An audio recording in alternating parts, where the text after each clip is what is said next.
you smoke. So there's a lot of, I don't want to get too talky Nerd on out, this. man. That's what we're here for. The I potheads on the totally nerd out on podcast, this stuff.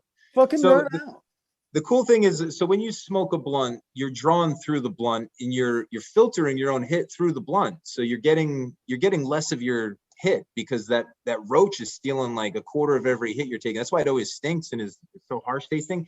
So when you're smoking through a bowl, you don't have any of that product, any of the weed in between where it's burning and where you're drawing. And so you're just getting that clean hit. So it's actually a bit more potent when you're doing it through a bowl than when you're drawing through your blunt, because you're getting more stuff. You're also, again, able to control how much tobacco you light. So when you're smoking a blunt, whatever's lit is what you're going to inhale stuff from. So if it's a lot of tobacco that's lit, but not very much weed that's in that part, because there's kind of a void of, if it didn't roll evenly, then you just don't have that control. You're going to get a real heavy hit. In this, you can light a little bit of the edge and more in the center. You can light all around the edge and get a real heavy tobacco and a little bit of the green in the middle.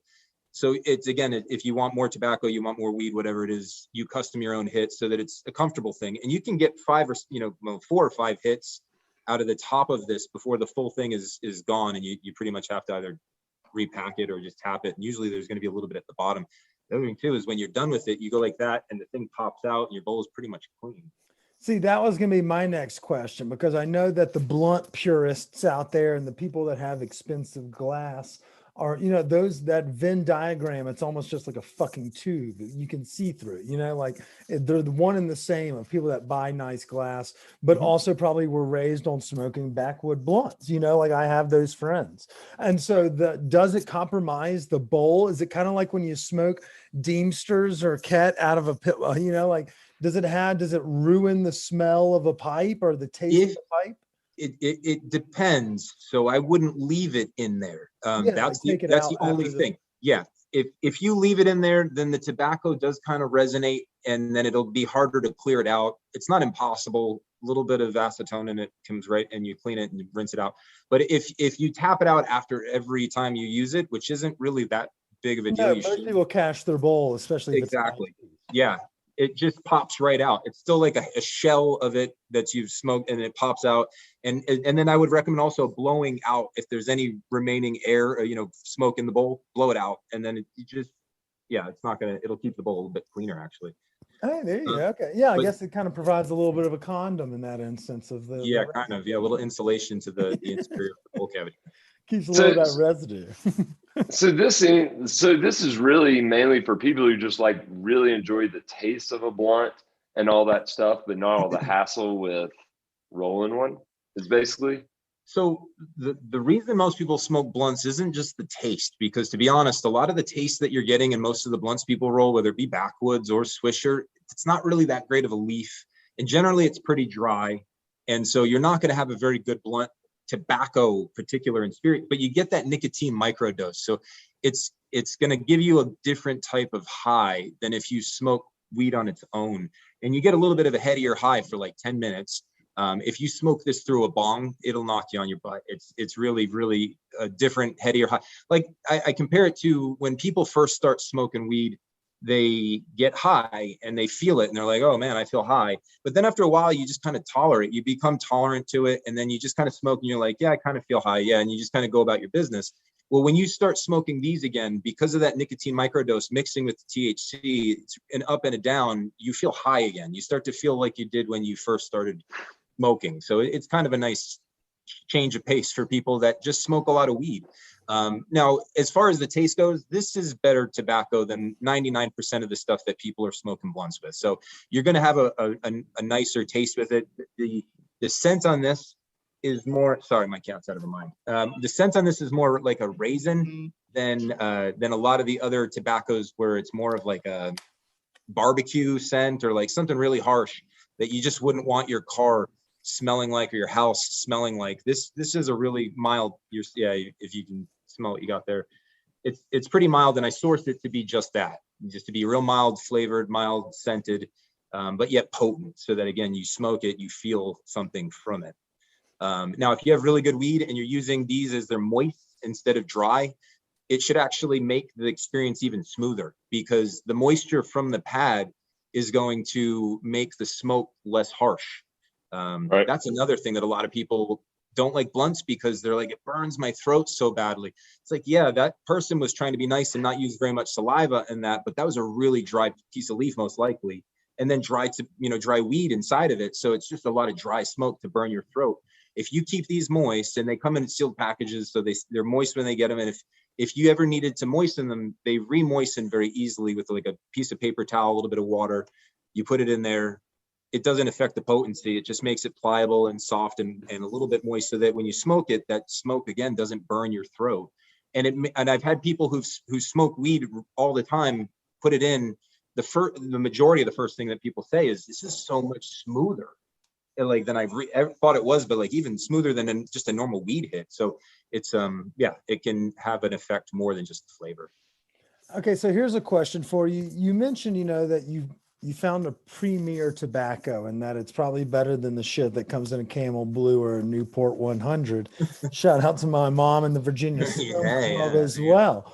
But the question, I guess, here is, what iteration are we on? Like, you've mentioned that this is a very, like, you've done a lot of at least research and, I guess, sample size. How many times have you had to go through this? How many times have we gone through like different tobacco companies, or like peeling off blunts and seeing what the combination is? What number are we on? You're like it's like you read my book already. I don't have a book out yet, but I was supposed to be like, no, I fucking did not. I don't read, but yeah. My audiobook. Yeah. So yeah, I really did. I bought like every type of blunt on the market, cut them open to see what type of leaf they were using and the consistency and the moisture level. I have had so I get these big, beautiful, dark air cured leaves from the distributor I get it from now. I'm working with a couple farmers. One of them's out of Canada, one of them's out of Kentucky. And then there's a couple more that it's one of the weird things about working with this type of a commodity is you have to be flexible, and you have to have a lot of different sources, because when you rely on it as, this is my product is the tobacco. If something ever happened to my one source of tobacco, I would have nothing to be able to put anything else. You have to have several sources, and you have to be able to work with all of them. So right now, these are the batches that I'm working with, and then we'll have new. Again, I try and source from small farms that I can be part of the process if I can. Know like what kind of a person's growing it, so I just get a good sense of the quality, and then I actually deal with the tobacco myself as it's being processed, so I get to see the quality of it coming in. Here's a point to be made. A lot of people think tobacco, and they do think cigarettes. They think what you had mentioned, the Newports, the Marlboros, and stuff like that. That's not tobacco, really. They take the bad leaves, they thresh them, they remove all of the natural stuff that's in it, the natural nicotine, and then they create this material from it, and they spray all of their chemicals back on it, and it's this real bastardized version of tobacco that just has it's a human element. There's no natural part of it. The leaves that are used for this product are harvested leaf that is put in a barn, it's dark air cured, and then that's sent to me and it's pressed. So it's, in one case, it's all man-made and synthetic with the chemicals that are sprayed on it in the process. And in the other, it's literally just the leaf that I was just showing you in its most natural state. So that nicotine that you're getting, I know, again, you had at the beginning touched on the people that are health conscious and not wanting to put something awful in their body. I'm not saying for a moment that this is like a vitamin by any means. Everyone at this point knows that there's dangers in the smoking of tobacco, but if you are going to partake in tobacco usage, this is about as pure, if not the most pure way that you can do that. Because even when you're smoking a backwoods cigar, for that to have been rolled into that cigar shape, it had to have had something put on it to stick. So you're smoking one more thing that isn't just the leaf itself. It's just, this is, again, without any additive whatsoever. I think the term they use is carcinogen. Yeah, exactly. No additional carcinogens. Yeah, I read that on the back of my. I think if you're smoking backwoods for pleasure, you got a whole list of other things to worry about. That's not your biggest problem. Yeah, right? Yeah. I have a sneaking suspicion of cirrhosis in my liver. So where are you selling these things? Like what's going on with all that? So the last few months have been kind of the rollout of the product. It's been interesting. We are for sale throughout the country in different locations. They'll be listed on my website. We're working on that right now. I want to see if I can get the shops to just verify they've received the product. It's on their shelf. Everything's good with that. And then I'm going to put their information up on the site so that people can contact. And the initiative that I'm trying to create for the brand right now is, if you see this, if you hear about it, if you want to get and be part of this, if you want to buy one, just tell me what your closest head shop is. Tell me what your closest store is. I'll get in touch with them. I'll get my product into that store, and we'll get it for sale there so you can try it. Because it is a new product. It's kind of a disruptor. It's not like anything that really is exactly what it's doing in the market at this point. So there's not people don't know it exists. They don't know that they would want it. And so, the stores aren't getting people coming in asking for anything like this because people don't think it to ask for. So that's the thing that I'm trying to work is tell me, so I'll get to the store and let them know that we have people asking for it, and we'll get that in the store for them.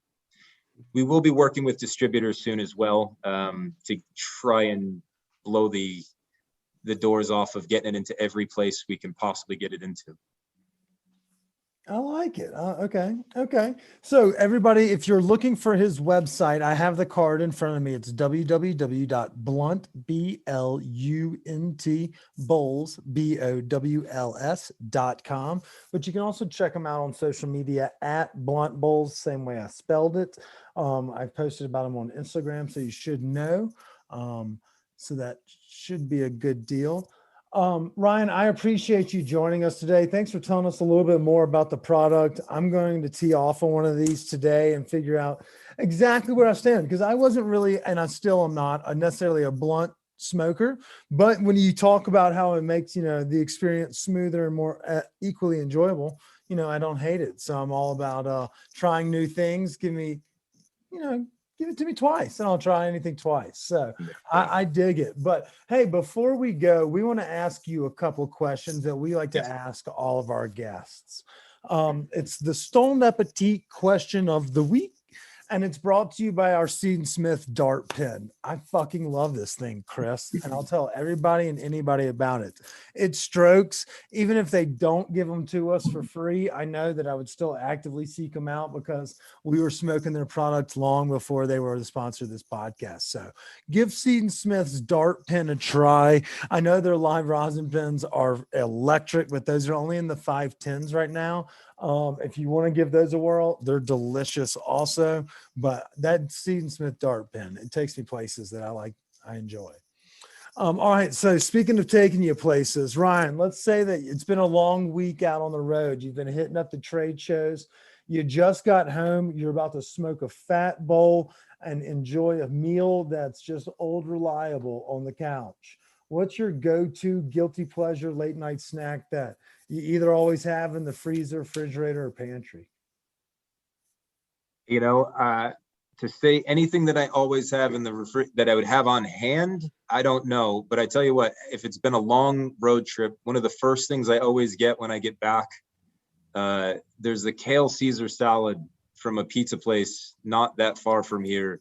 And it's always the first thing. I just got back from Dallas from a convention there after a long trip. And it was the first thing I craved and wanted when I got back. God damn it, Ryan. That sounds terrible.